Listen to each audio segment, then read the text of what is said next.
Hi guys, it's Mr. Wind. I'm here to show you how to use an online graphic design software. This software can also be used for drawing as well.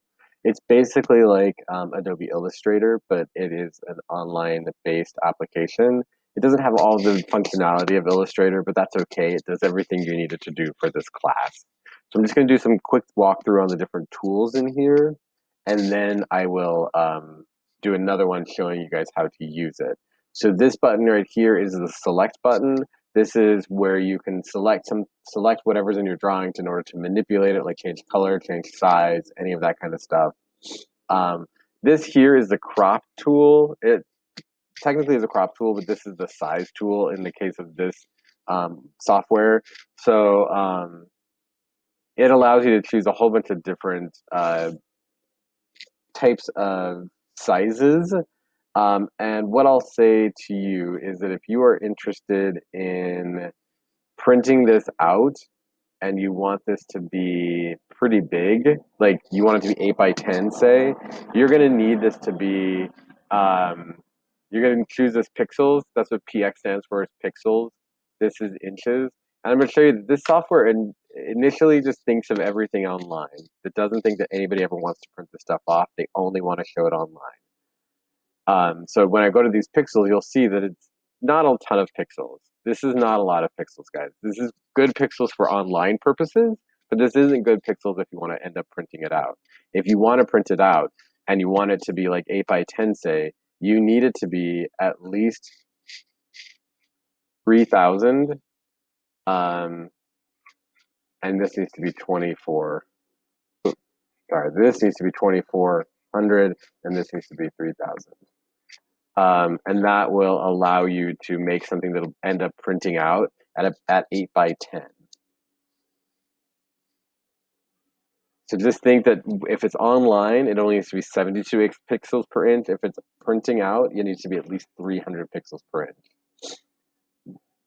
In here, these are all like your drawing tools. So this is like different brushes you can pick from. I would stick with just the pencil, the pen, and the paintbrush in this case. The things like calligraphy, streamer, crayon, they can do different interesting things. And once you get really good at this, you might want to be able to add those to it. But for our purposes, just stick with the pencil, pen, paintbrush.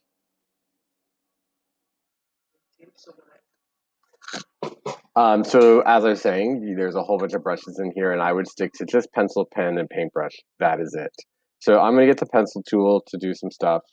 Um, Blend modes, we can talk about this later, but for right now, just stick in normal.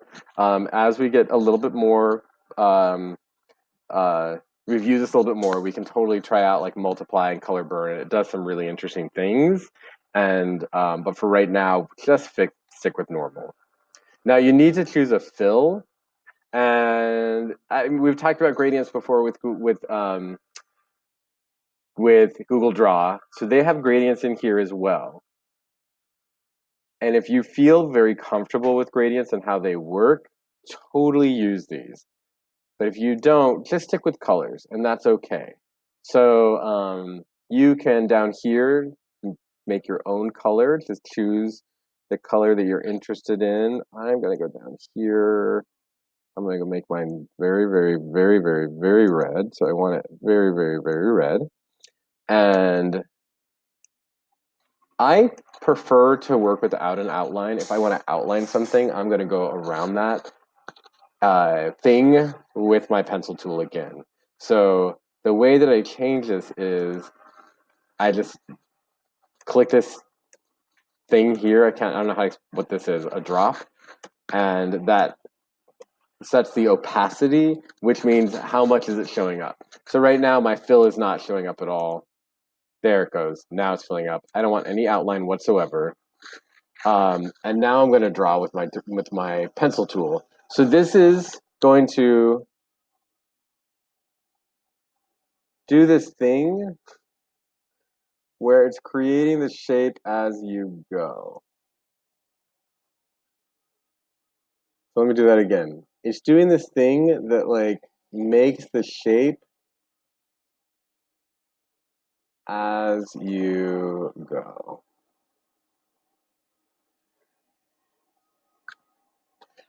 That's what the pencil tool does. I can tell you right now that this app works a lot better if you're not using a trackpad that's on your computer, but instead have a mouse off of your computer. But either way works. So this is the tool that you use to draw things. I prefer that you guys use pencil, pen, and paintbrush. Blend mode is normal. Choose your fill color. Choose the opacity. And I prefer to take outline off, but if you like to have an outline on your stuff, you can totally do it. I'm gonna hit pause. All right, that sound has stopped. So um, this is where you can pick certain shapes that you want to show up. In graphic design, even drawing, artists often start with shapes and then add things to them.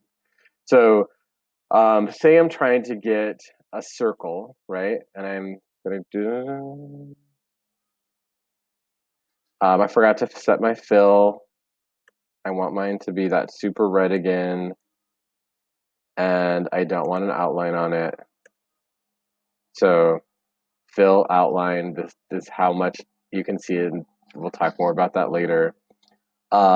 This is normal, and then what an artist will then do to make that line, that circle, not look so perfect is they'll actually go around that circle and allow their pencil to kind of come off so that it looks a little more hand drawn, right? Now I have this kind of perfect looking circle with a little bit of mistakes that makes it work, make it look a little more hand drawn. So this thing here is so you can pick different shapes, make sure that you're picking your color as you come into it, changing, doing whatever you want to do with the outline. I prefer not to have an outline. Make sure the blend mode is normal. You have a whole bunch of different shapes to pick from here. I would stay away from things like the pie, radial burst. Like I would just stick with the things that you know, the square, the regular polygon, the circle, the rectangle, the triangle, the ellipse. All these other ones can kind of get away from you and they can actually make your image look really cheap and uninteresting. So you can totally use shapes, just make sure that you do things to them to make them look a little more hand drawn. Otherwise it looks what what geometric shapes look like. It looks really still very like boring. It looks very man-made and mechanical. It's not very interesting. Clip art. Now, I'm not against you guys using clip art because this is you can do graphic design stuff. So you can make posters. So like a lot of times on posters, artists will use found art, clip art. So in here they have you can scroll through or you can search. So you can search and it'll come up with all the stuff that has to do with baseball. You can search up frog, and it'll have a whole bunch of different stuff for frogs. What does this have to do with frogs? Oh, toad in the hole. Got it. What's this? Oh, that's weird. Um, and so you can totally put these in there. I'm thinking about what I'm wanting, which is what? No, that's not what I want. Let's see.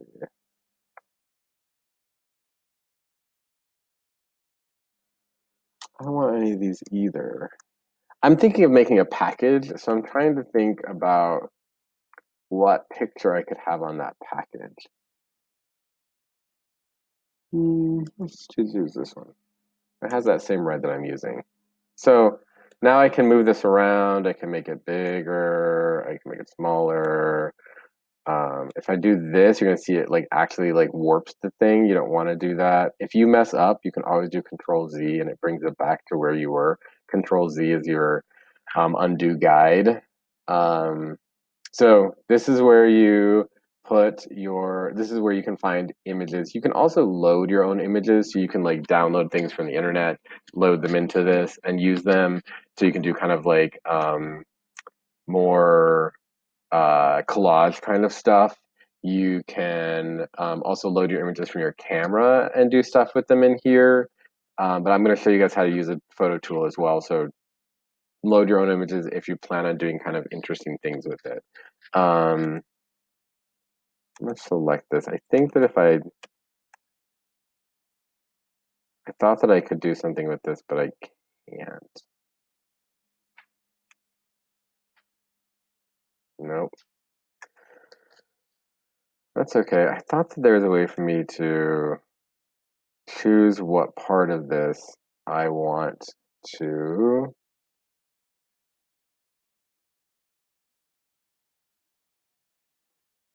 Okay. This is how you can add text. That's what the T is for. This is a lot like all the other tools. You can choose your font, whatever font you want. There are a lot of fonts in here. So it's all loading my previews here. There are a lot of fonts in here. So you'll get to know the fonts pretty quickly, the ones that you like a lot. Um, I kind of prefer what's called sans serif, which means ones like this one that don't have any kind of like see how notice that this has little feet on it next to the A and the P. They all seem to have feet. And then if you look at this one, they don't. I prefer fonts like that, but it's up to you. That's just my own choice. You can choose what color they are. You can choose to have one thing be on the inside and another thing to be on the outside. You can mess around with this all you want. I'm going to choose Questrill. And I'm going to show you what I'm talking about. So I'm going to my text, which is by my chocolate. Now, say you want this to be bigger, you can drag to resize it this way, and that'll do that for you. So like right now the fill is black, but say I make the fill that red that I've been working with, and then I can also then choose an outline, and oh, there we go. So there's a tiny little outline on there, but if I do this line width, it actually makes the outline bigger. So now I have a color on the inside and a color on the outside. I can also choose to make like choose where on the page this is by doing my line height. I can also make the words a little further apart by choosing my spacing or closer together, depending on how I space it. Um, Word spacing, I can make it wider or a little smaller. Um, you can, that's it on this one. Yeah, so this is how the text tool works. So this is the select tool, so I can actually select and now I can actually make things bigger if I wanted to. I can choose to delete something if I wanted to. Remember, if you mess up, you can hit Control Z. Once you've made something you like, that's what these down here are for. You can export it, and that means you can download it. You can, I would ask you guys download it as a JPEG. You don't necessarily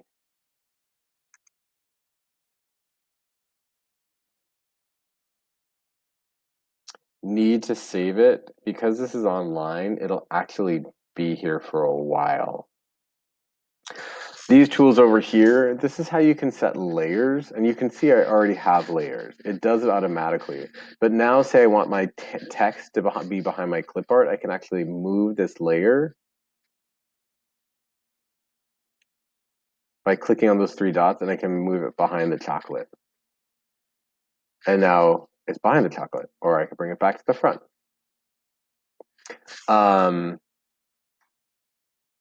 You can zoom in on your drawing as well. So I can zoom out. Oh, that's what it looks like. Or I can zoom really in. And zooming in is helpful because it allows you to get more detailed in your drawing. So I'm going to keep it, oh, went too far. Here, say, right? And then click on that again so it'll stay at that zoom.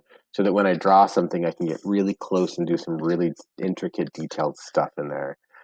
This allows me to see my history that like say I totally messed up and I need to go back way, way, way, way back. I can click all the way back and it'll allow me to go back to somewhere else in my history. And this is the undo button. I do Control Z, but you guys can also use this undo button as well. So that was like a basic tutorial of how Sketchpad.app works. Get in here, play around with it, see what you can do. I'm going to do some more videos as the quarter goes on how to use this in how to make things in here. So, all right, have a good day, and I'll talk to you later.